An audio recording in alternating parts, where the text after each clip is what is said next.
Administrative Officer proclaimed a local emergency for the County of San Diego.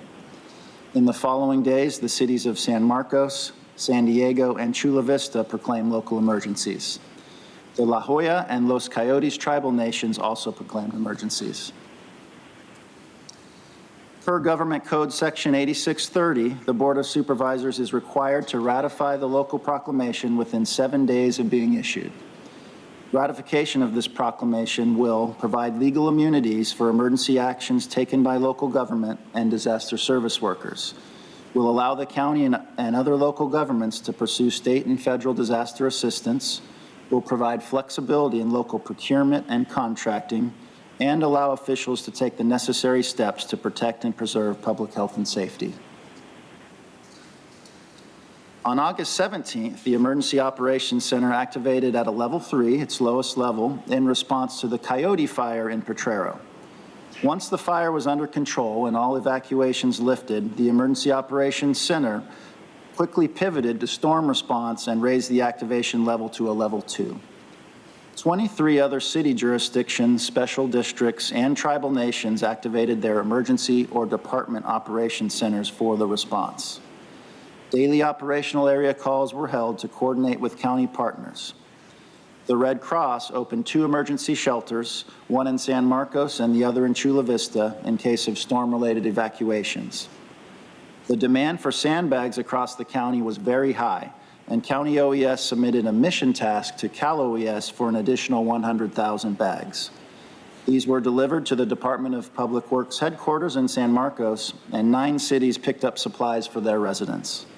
Sandbag distribution continues today to replenish supplies throughout the county.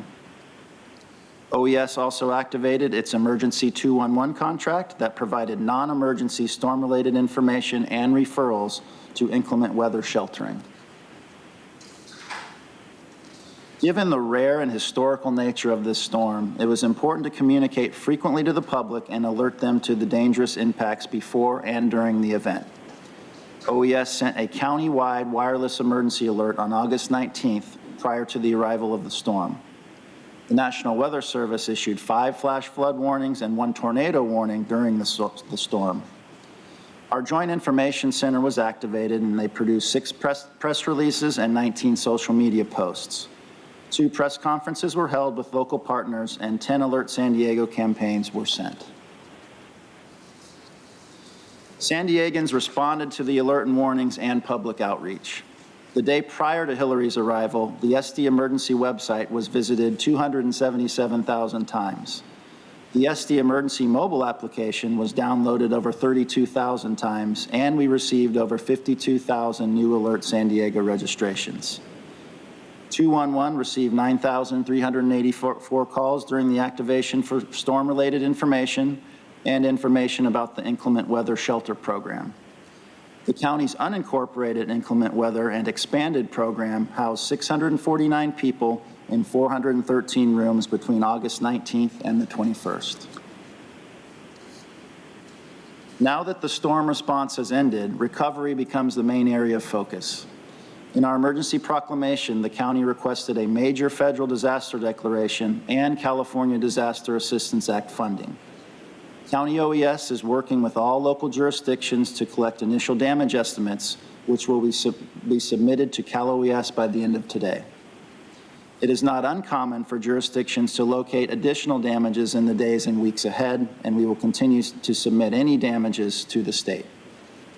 As of yesterday, the county-wide damage estimate is $3.9 million, with unincorporated costs at $1.65 million. As we stand today, there is uncertainty on the level of state or federal assistance San Diego County may receive. Currently, there is no public or individual assistance granted to county jurisdictions or residents. Our estimated damages currently fall below the FEMA per capita threshold that would make us eligible for much of the federal assistance available during disasters. To qualify, we would need to show municipal damages countywide of approximately $14.6 million. We may be eligible for California Disaster Assistance Act funding, which could reimburse jurisdictions up to 75% of eligible disaster costs. And we are currently undergoing that process for the winter storms. This funding is available at the discretion of the governor and again does not provide assistance to individuals but to local governments for their response costs and damages. In the coming days and weeks, we will continue to assess storm damages and impact and pursue all available avenues for assistance. I will now turn the presentation back over to Holly. Thank you, Jeff. The recommendation today is for the board to ratify the proclamation of the existence of a countywide local emergency for the unincorporated and incorporated areas of San Diego County. The proclamation made by the Chief Administrative Officer of the County of San Diego, acting as the Director of Emergency Services, on January 24th, 2023, on August 19th, 2023, and find that there is a need for continuing the local emergency until it's no longer needed, subject to Government Code 8630 review requirements. And this concludes our presentation, subject to your questions. Before I turn it over to the public for public comment, I wanted just to also mention that we do have a boiling water advisory board. And the reason why I'm mentioning this is all of it related to how well all of you do, especially as we're trying to address all of these emergencies that are taking place last minute. And so I want to make sure I share with folks that there was a boiling water issue by the Cal American Water Direct by the state regarding E. coli contamination.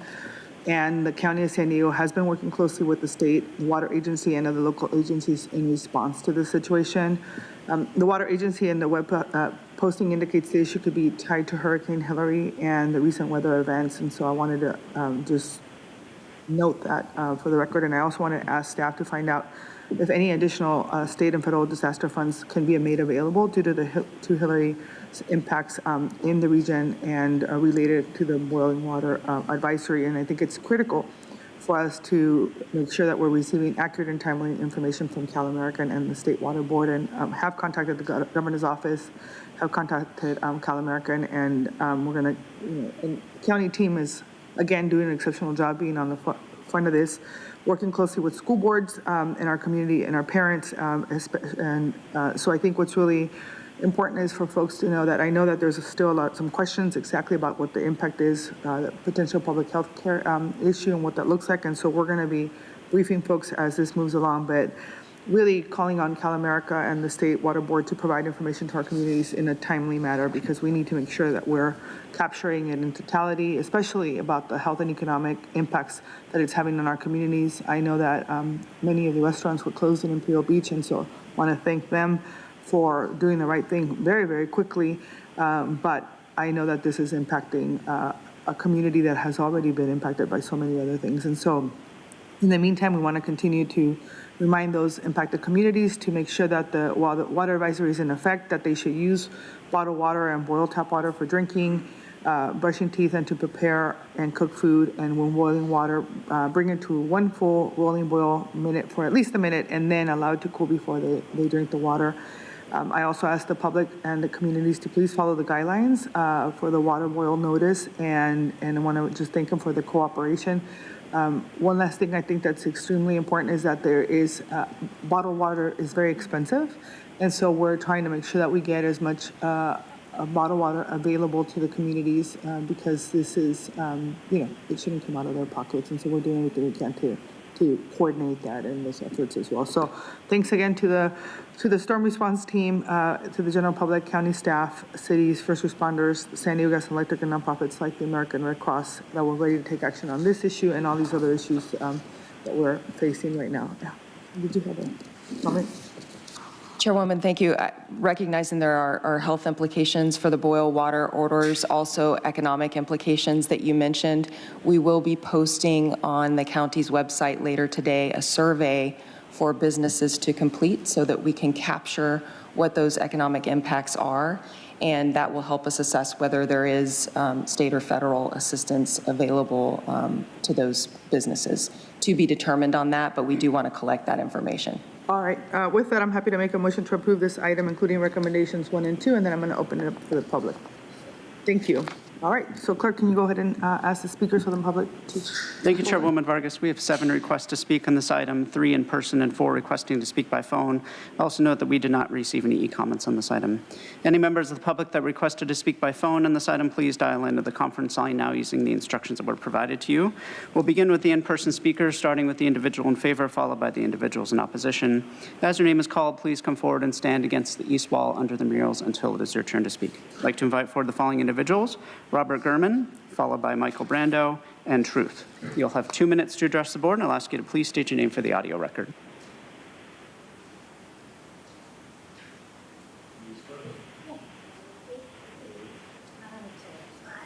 Everybody loves me to go to church. That's okay. These guys love me. Okay, this is Truth, and I'm ready to blow away the lies like a hurricane twice in 1 week. How many drops of water does it take to declare an emergency? And how many fraudulent emergencies does it take for people to wake up and stop believing in lies of FEAR, false evidence appearing real? But why couldn't you guys wait until Tuesday for this fraud? Is there a deadline you have to meet for the check collection forms to the state? California Government Code Section 8630 only allows local emergencies, quote, when conditions of disaster or extreme peril to the safety of persons and property exist, end quote.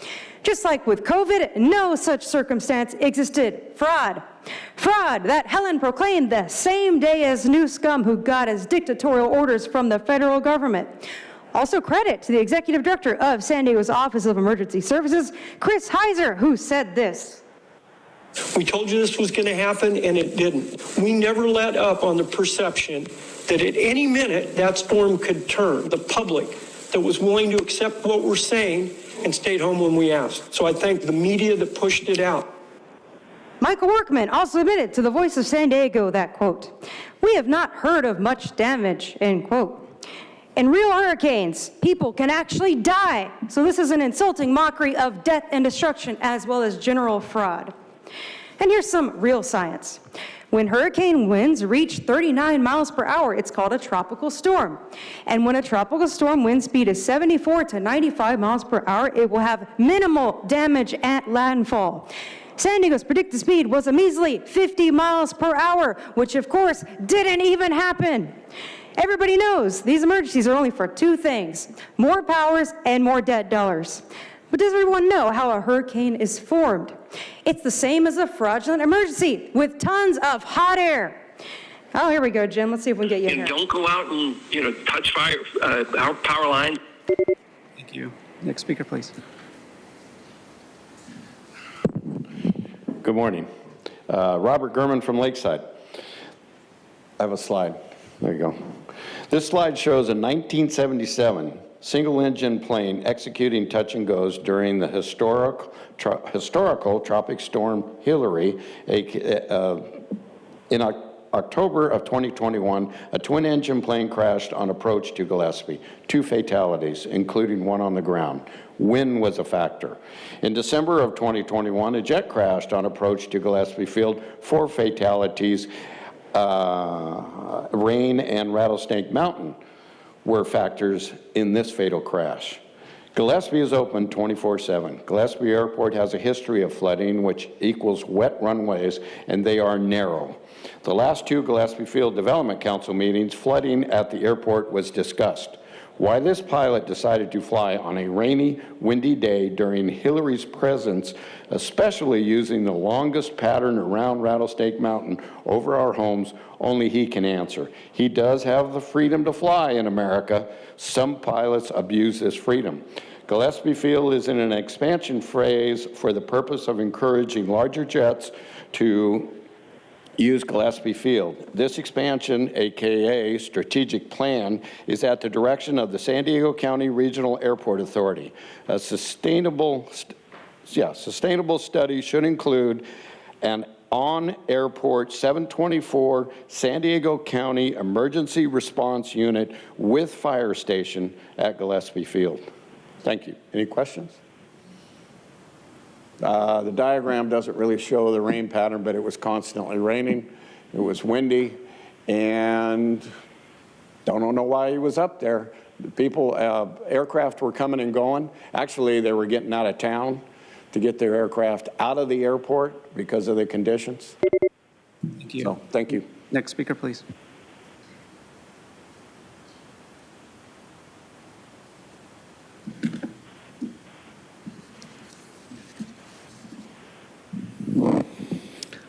Michael, yes, another fake emergency, just like the 3.5 years of COVID fake emergency. Now, I'm not saying people shouldn't be helped, they should, but one thing I want to comment on is the mass media, NBC7, all of these other local affiliates here. I don't see how any of this can't be construed as domestic terrorism because people were actually terrified. I had family members across the country contacting me because they thought San Diego was going to be wiped off the face of the earth. And there were other people saying the same thing. Also, I want to address misinformation. Nora, you're promoting misinformation today again. You said we can't control Mother Nature. It's actually being controlled. We've talked about this, geoengineering. Several days before this rain, there was a lot of spraying in the skies, the aerosolization of the atmosphere. Many people were noticing that too. And this brings into question what was going on in Maui as well. It wasn't a wildfire. Okay, on this item, sustainability goals. It says contribute to the County of San Diego's sustainability goals by efficiently serving and reinforcing healthy communities. Well, if you're putting that on this item for this, you're actually contradicting yourself again because you're promoting this as part of sustainability goals. And again, all this is tied to the United Nations. I just want to say, too, I ran into Nathan Fletcher the other day, and I got to greet him. It was great seeing him. He looks healthy. I actually missed him. I missed him being here because he was transparent. We could see right through him. Now we'll hear from those that requested to speak by phone. When it is your turn to speak, you'll be unmuted and you'll hear a recording that will tell you to begin your comments after the beep. I'd remind the callers they should mute their TV or live video stream before they begin speaking. We'll start with our first caller.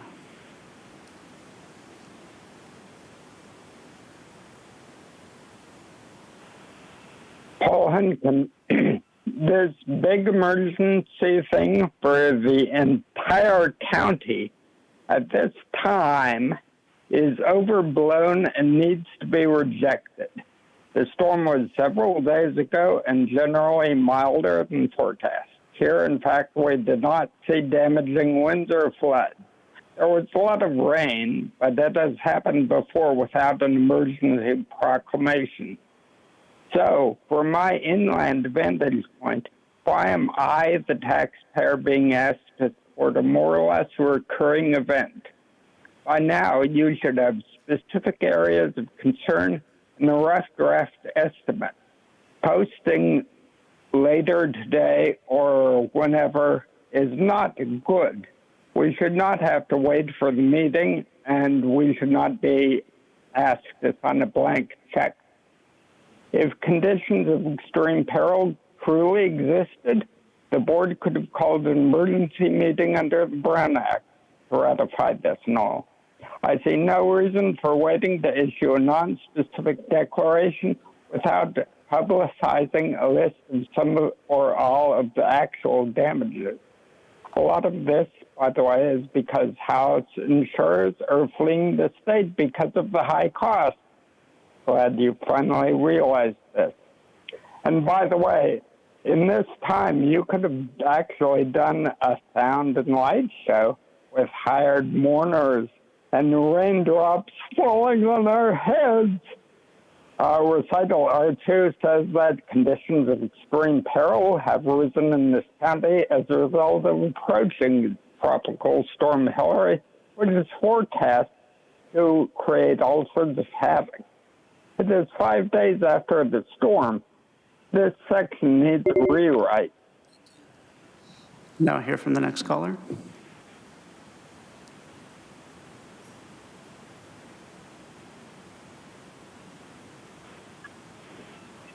May I introduce to you the new prostitutes of our time. You will not recognize our world in a couple of years because of these whores who keep selling parts of themselves to the UN agenda, inventing reality and worshiping the wrong and evil. And you will not recognize yourselves if you keep selling parts of your own soul to fit in with them.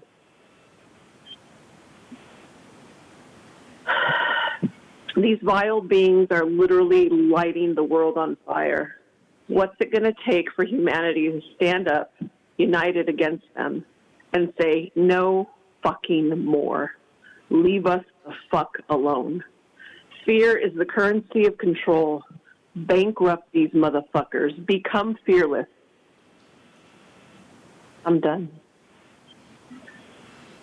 Thank you. For the record, that speaker was Consuelo. We'll now hear from the next caller.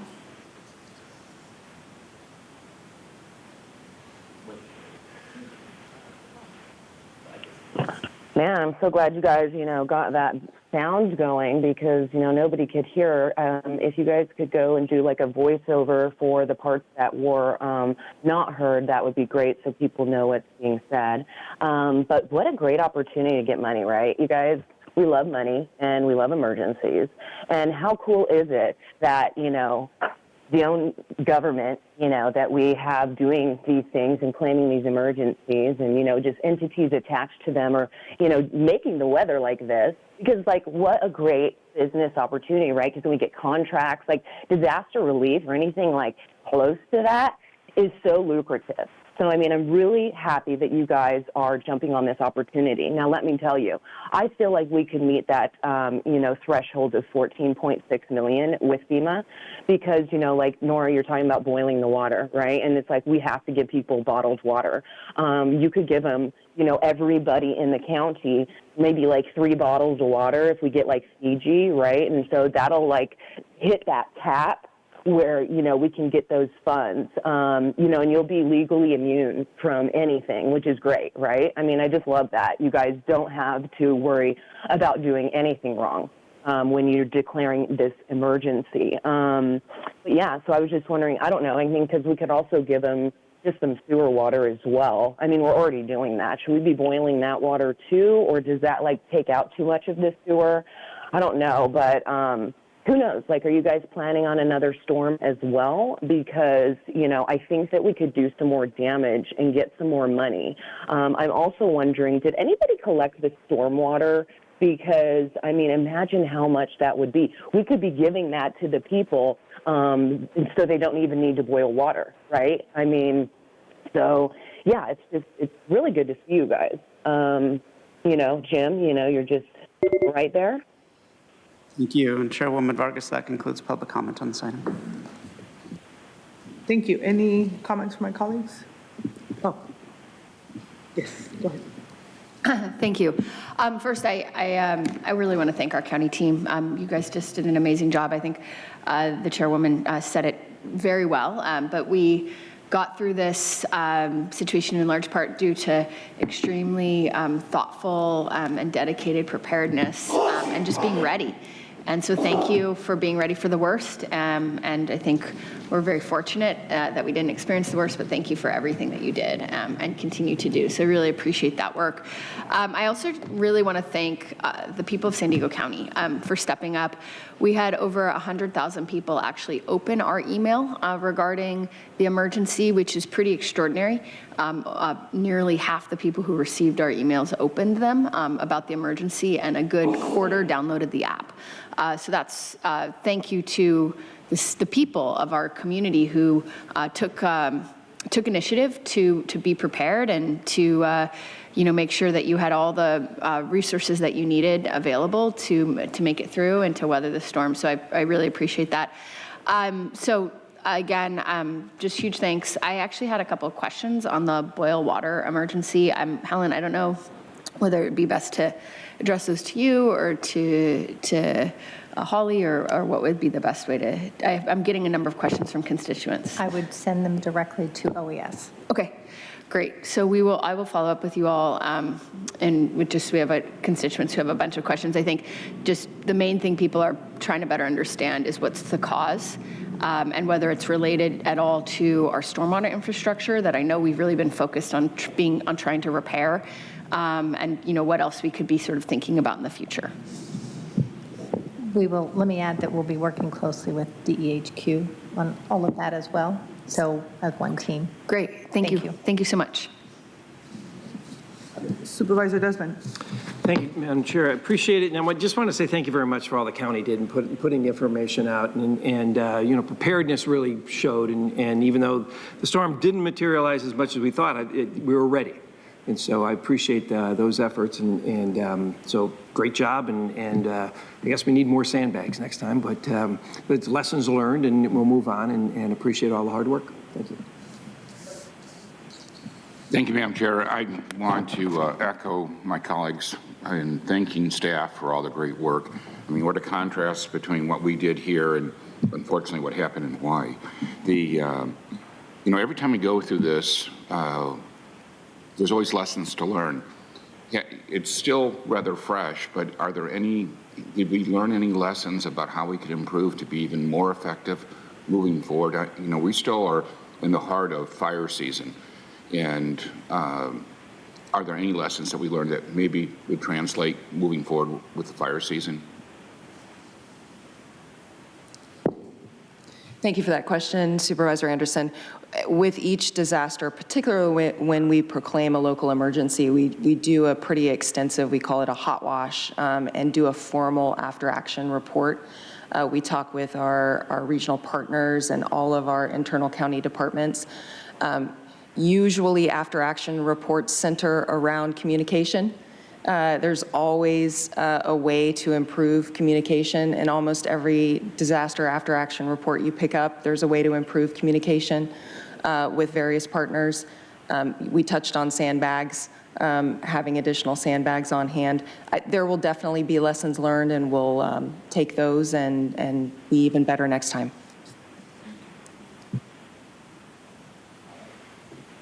Thank you, everyone.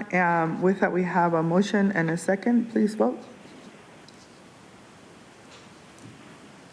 Chairwoman Vargas, that motion passes unanimously with all supervisors being present and voting aye. All right. Thank you. With that, this concludes our meeting, and we will see you next week. The next meeting of the board will be Tuesday, August 29th at 9 a.m. Thank you.